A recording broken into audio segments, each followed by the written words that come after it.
Saya punya kisah nyata ini Bu, di daerah Bekasi Timur. Kisah ini 4 tahun 5 tahun yang lalu. Ada orang tua, ada anak yang kemudian ada pedagang. Dia berjualan habatus sauda, madu dan lain sebagainya, produk-produk herbal. Beliau ikut ngaji saya cukup lama, rutin nganakan di Bekasi. Saya kan orang Bekasi, saya Bekasi Barat, dia Bekasi Timur. Kemudian beliau jualan habatus sauda dan lain sebagainya.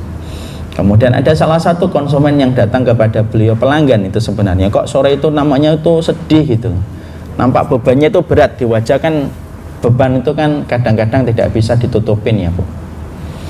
Pedagang itu berkata, itu kok saya ngelihat bapak ini lagi ada masalah ya Pak. Iya. Ada apa Pak, kalau boleh cerita saya siap. Saya tuh punya anak semata wayang Pak, tapi semata wayang anak saya ini betul-betul jadi ujian bagi saya.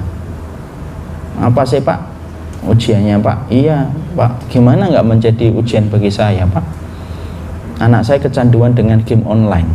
Ibu tahu kan game online dulu kan, sebelum di handphone, game online yang kemudian di warnet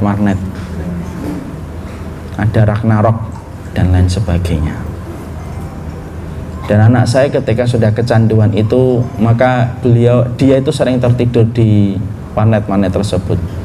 Kerjaan istri saya itu nyari anak saya pulang itu, kadang bertengkar dijewer di depan umum karena istri saya sudah kewalahan gitu. Dia sudah ngeluh, Mas kamu aja yang nyari, aku udah nggak kuat. Akhirnya kerjaan saya, beliau ini kerja di Sudirman, di salah satu kantor Sudirman. Kerjaan saya itu kalau pulang udah capek Pak, nyari anak saya di warnet. Ya kadang bertengkar, kadang saya jewer. Pernah saya mau tampar itu di depan teman-temannya dia karena tidak mau pulang. Tapi alhamdulillah nggak sampai saya tampar. Dan saya bingung gitu.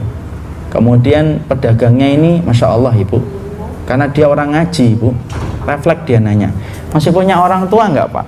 Masih. Masih lengkap Pak? Masih. Alhamdulillah. Kapan terakhir ngobrol dengan bapak dan ibunya? Kemudian orang itu menjawab, sudah 4 tahun saya tidak ngobrol dengan orang tua. Loh kenapa Pak? Kenapa Pak sudah lama nggak ngobrol? Ya saya bertengkar dengan orang tua saya karena menurut saya ada hal prinsip yang tidak bisa saya satukan dan samakan dengan bapak saya. Kemudian pedagang ini karena orang ngaji Bu, ngomong gini Pak, kalau yang saya tahu dari Ustadz itu, yang saya belajar dari beliau itu, masalah anak bapak itu biarin aja di warnet dulu. Jangan mencoba menyelesaikan masalah ketika masalah kita juga nggak beres. Gini dulu Pak, bapak minta maaf lah sama orang tua Pak, karena kalau hidup kita pengen beres itu, kata Ustadz saya itu, bereskan hidup kita dengan orang tua dulu. Sudah Pak, pulang Pak. Namanya orang tua itu enggak pernah kemudian dia merasa anaknya lebih pintar, itu enggak Pak. Selalu orang tua itu merasa bahwasanya dialah yang melihat kita itu kayak anak kecilnya mereka. Itu memang fitrah Pak. Nanti bapak juga kalau sudah tua juga gitu kok. Udahlah Pak, minta maaf Pak, minta maaf. Selama urusan orang tua bapak bukan dalam urusan syirik dan menyuruh pada perbuatan kafir atau kufur, enggak usah kemudian bapak ini. Sudah Pak, pulang minta maaf, tebus kesalahan bapak, ngobrol lagi dengan orang tua. Ana yakin Pak, kalau sudah ini dilaksanakan, urusan anak bapak nanti akan dibantu sama Allah. Loh, dilalahnya, tahu dilalah ya, qadarullahnya, orang tersebut itu gampang nerima gitu loh. Akhirnya kemudian dia pulang, kemudian singkat ceritanya pulang Bu, dia ke Tegal itu.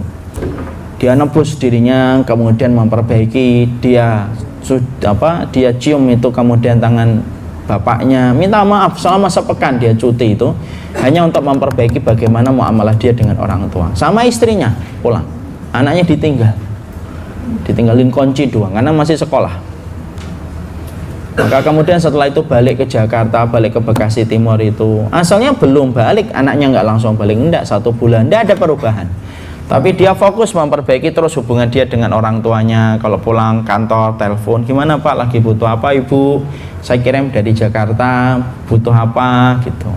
Ini ada kajian, saya kirim CD ya, saya belikan CD player nanti biar dengar kajian. Terus diperbaiki 1 bulan, 2 bulan, belum ada perubahan anaknya, masih gitu saja. Tapi dia sudah sabar. Oh mungkin hukuman saya ini gara-gara saya durhaka dulu kepada orang tua.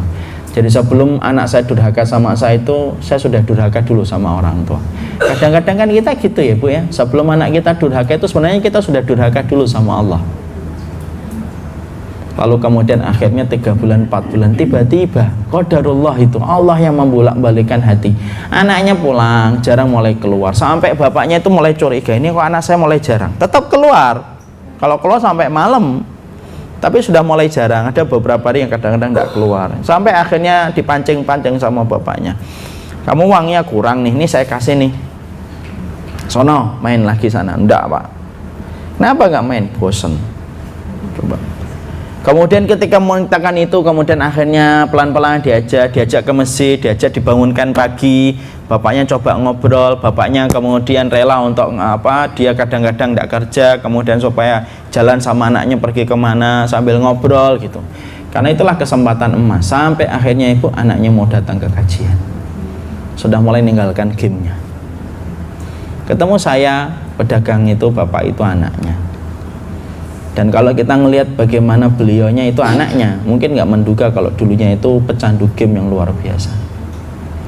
Dan ketika sudah selesai itu bapaknya ngomong, Masya Allah ya Ustadz ya, kalau kita sudah merapikan hidup kita sama orang tua, Allah akan membantu merapikan kehidupan kita.